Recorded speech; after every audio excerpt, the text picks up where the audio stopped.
नमस्कार, मैं हूं शारदा सरोहा गोयत और आप देख रहे हैं विकासशील हरियाणा। प्रदेश के मुख्यमंत्री मनोहर लाल का हमेशा से ये दावा रहा है कि उनकी शासन व्यवस्था में गरीबों के हालात बेहतर हुए हैं। बिना किसी भेदभाव के सभी वर्गों का विकास हुआ है। हालांकि अभी बहुत कुछ किया जाना बाकी भी है, जिसके लिए समय समय पर उचित कदम उठाए जा रहे हैं। मनोहर सरकार ने परिवार पहचान पत्र की शुरुआत की है, जिसका मकसद उन परिवारों की पहचान करना है जो गरीबी रेखा से नीचे जीवन यापन करते हैं, ताकि उन तक सरकारी योजनाओं का लाभ पहुंचाया जा सके। मुख्यमंत्री मनोहर लाल का मानना है कि गरीबी किसी अभिशाप से कम नहीं है।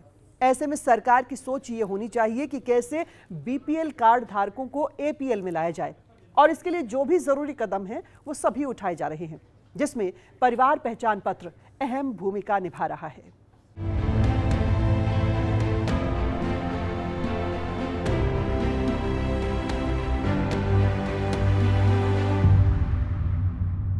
प्रदेश में गरीबों को कैसे ज्यादा से ज्यादा सरकारी योजनाओं का फायदा मिल सके, इसके लिए सबसे जरूरी है उन परिवारों की पहचान करना जिनकी आय सालाना 1,80,000 से कम है, और परिवार पहचान पत्र इसी दिशा में सरकार का महत्वपूर्ण कदम साबित हो रहा है। जो कोई गरीब है, जिसकी पहुंच ऊपर तक नहीं है, उसको ढूंढ करके उसकी तकलीफ दूर करो, ये तो भेदभाव करते हैं। गरीब का अधिकार पहले है सरकार के काम पर। अमीर आदमी तो अपना काम अपने आप चला लेंगे, कोई दिक्कत नहीं आती है।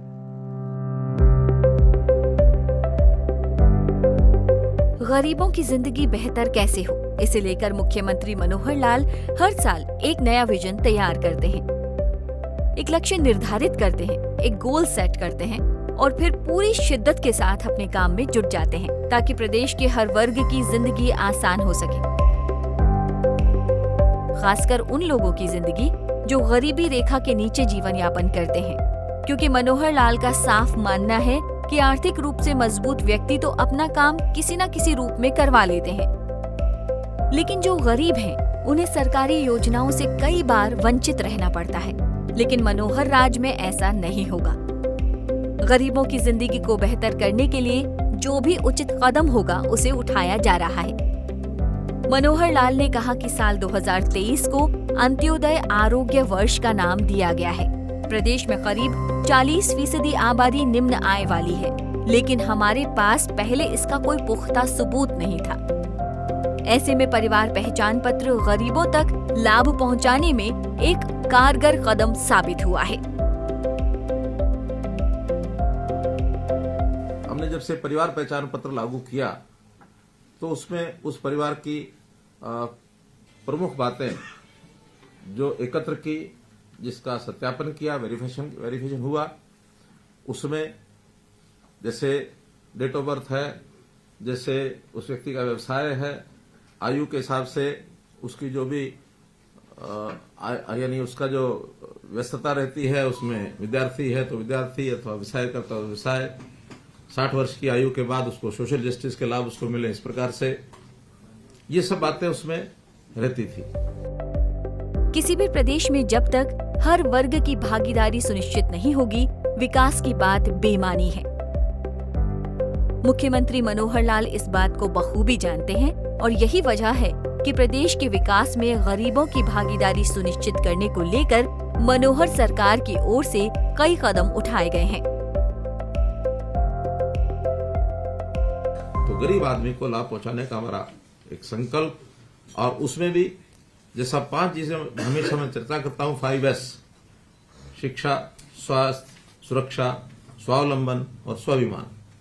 तो इन 5 चीजों में उनको कैसे बूस्ट मिले। शिक्षा के नाते हम लोगों ने बहुत से विद्यालय पहले जो बढ़ाए थे, बढ़ाने के बाद शिक्षा का स्तर अच्छा करने के लिए बहुत से काम किए। अध्यापकों को भी ठीक भर्ती उसकी वहां होकर के शिक्षा अच्छी मिले। अध्यापकों की जो कमी है उसको हम पूरा कर रहे हैं, चाहे वो भर्ती के नाते, चाहे HKRM के नाते। प्रदेश में कई ऐसे परिवार भी हैं जो पिछले कुछ सालों में गरीबी रेखा से ऊपर उठ चुके हैं, लेकिन अभी भी उन्हें बीपीएल का लाभ मिल रहा था। ऐसा होने से सरकारी खजाने को नुकसान तो होता ही था, उन गरीब परिवारों का सारा हक भी मारा जाता था, जिन्हें सच में सरकारी सहायता की जरूरत है। मनोहर लाल ने कहा कि ऐसे परिवारों के नाम बीपीएल कार्ड से काट दिए गए हैं और एक साथ एक क्लिक से 12 लाख नए राशन कार्ड बनाए गए हैं। जिन लोगों के नए कार्ड बनाए गए हैं वो तो 12 लाख के लगभग परिवार ऐसे हैं, और 12 लाखों को लोगों ने प्रयत्न करने के बाद भी जिनके कार्ड बनते नहीं थे, तो एक साथ एक क्लिक से उनके कार्ड बनाए गए हैं। इतनी बड़ी संख्या में कभी नए कार्ड आज तक नहीं बने, पहली बार ये 12 लाख एक साथ बने हैं, तो इससे लोगों को बहुत एक प्रकार का सुविधा हुई है, बहुत लोग इससे प्रसन्न हैं। जिनके बीपीएल कार्ड कटे हैं उसमें से कई प्रकार हैं और एक्सक्लूजन के नाते उनको काटा है। 1,32,000 परिवार तो ऐसे निकले हैं जो आईटीआर भरते हैं, इनकम टैक्स रिटर्न भरते हैं।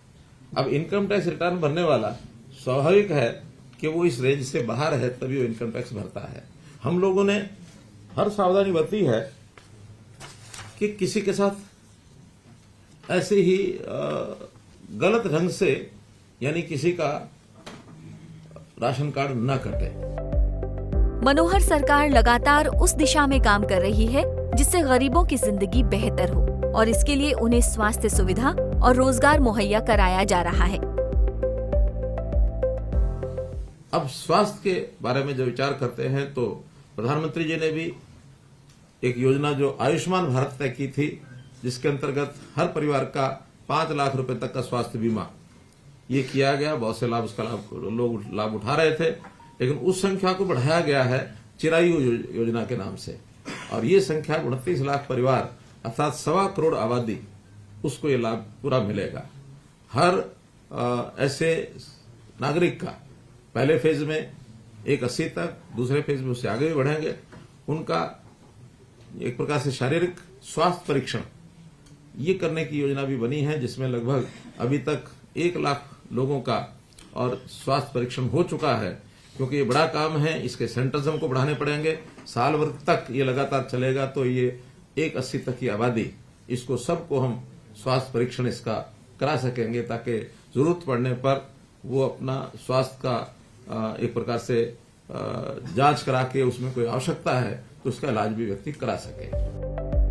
मनोहर लाल का सपना है कि अधिक से अधिक लोगों की सालाना आय में बढ़ोतरी हो और ऐसे परिवार खुद अपना नाम बीपीएल से हटवा लें, ताकि इसका लाभ किसी जरूरतमंद को मिल सके। मैं हमेशा अपील करता हूं कि जो स्वयं पैसा अपना कमाने लग गया है और वो 180 से ऊपर पहुंच गया है, तो उसको ये 8,000 रुपया छोड़ करके ऐसे आदमी को लाभ दिलाना चाहिए जो गरीब है, जिसकी आवश्यकता ज्यादा है।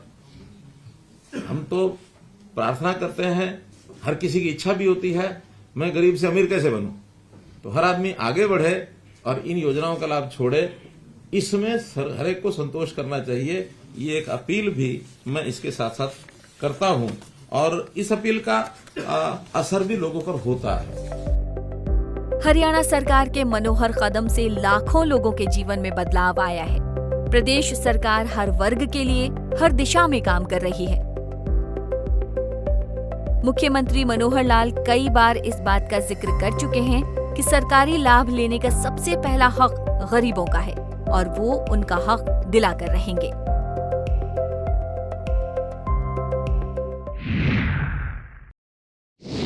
प्रदेश में बेरोजगारी एक बड़ी समस्या रही है, जिसे लेकर मनोहर सरकार की ओर से कई जरूरी कदम भी उठाए गए हैं। बावजूद इसके विरोधी दलों का यह आरोप रहा है कि बीजेपी सरकार में युवाओं को रोजगार नहीं मिल रहा। लेकिन मुख्यमंत्री मनोहर लाल ने आंकड़ों के साथ पूरी सच्चाई सामने रखी है। ये रिपोर्ट देखिए।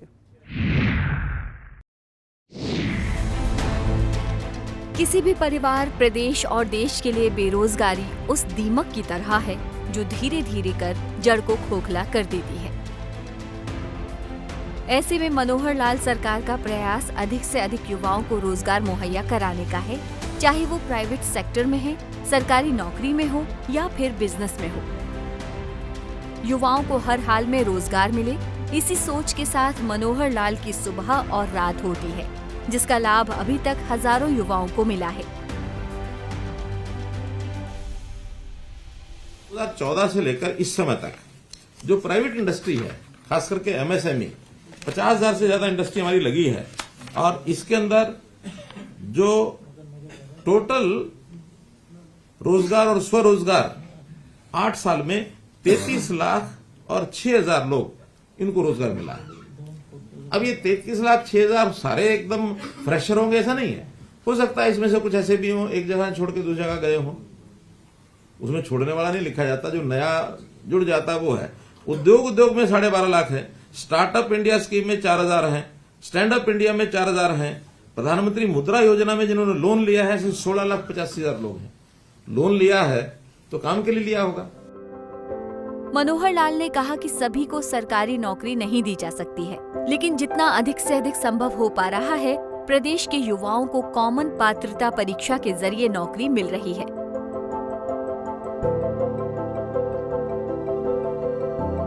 मनोहर लाल ने कहा कि सीईटी की परीक्षा की मान्यता 3 साल रहेगी। ग्रुप सी की 36 से 40 हजार के बीच नौकरियां निकाली जाएंगी। ग्रुप डी की 15 से 17 हजार नौकरियां निकाली जाएंगी। 8 साल में 33,06,000 लोगों को रोजगार मिला है। प्रधानमंत्री मुद्रा योजना में 16,85,000 लोगों ने कर्ज लिया है। जहां तक सरकारी नौकरियों का विषय है, जिसे हमने कॉमन पात्रता परीक्षा, कॉमन एलिजिबिलिटी टेस्ट, इसका प्रावधान किया था, वो ग्रुप सी का एग्जाम हो चुका है, उसका रिजल्ट आज कल में ही आने वाला है। हम चाहते हैं कि ग्रुप सी की नौकरियां घोषित होने के बाद और ग्रुप डी का सीईटी हो, ताकि ये लोग दोबारा से जो सी में चुने जाएंगे, यानी जिनकी सिलेक्शन हो जाएगी, वो उनमें परीक्षा के लिए न जाएं। बिना पंचायत के विकास के प्रदेश का विकास संभव नहीं है।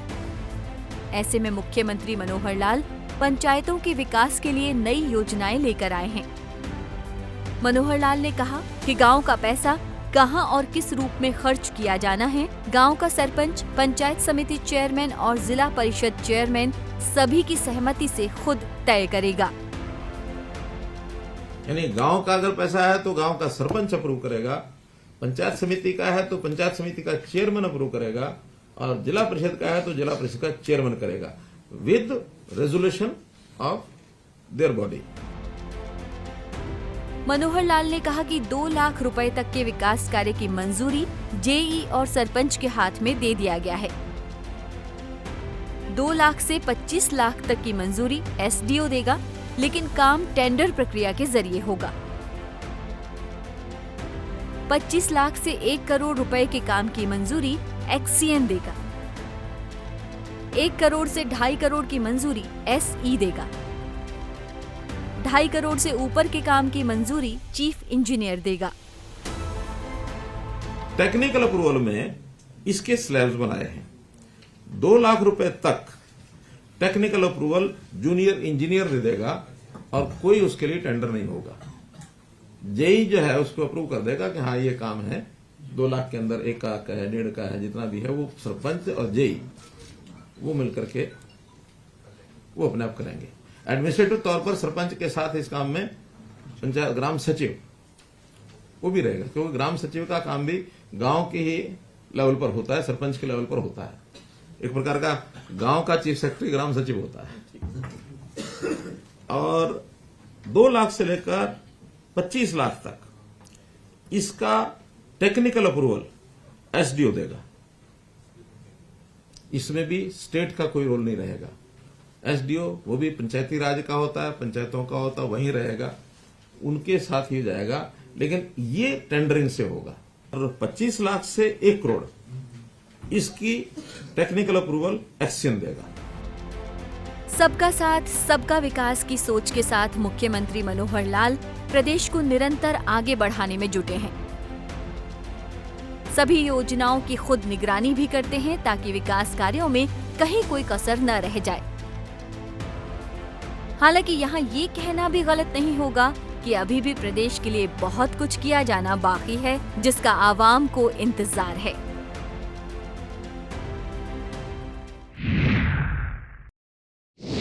तो आपने देखा कि कैसे मनोहर राज में गरीबों के उत्थान के लिए और गांवों के विकास के लिए किस तरह से कदम उठाए जा रहे हैं, जिसमें परिवार पहचान पत्र मददगार साबित हो रहा है। विकासशील हरियाणा में आज के लिए इतना ही। कल फिर होंगे हाजिर सरकार की कुछ और नई योजनाओं के साथ। तब तक आप देखते रहिए सूर्या समाचार।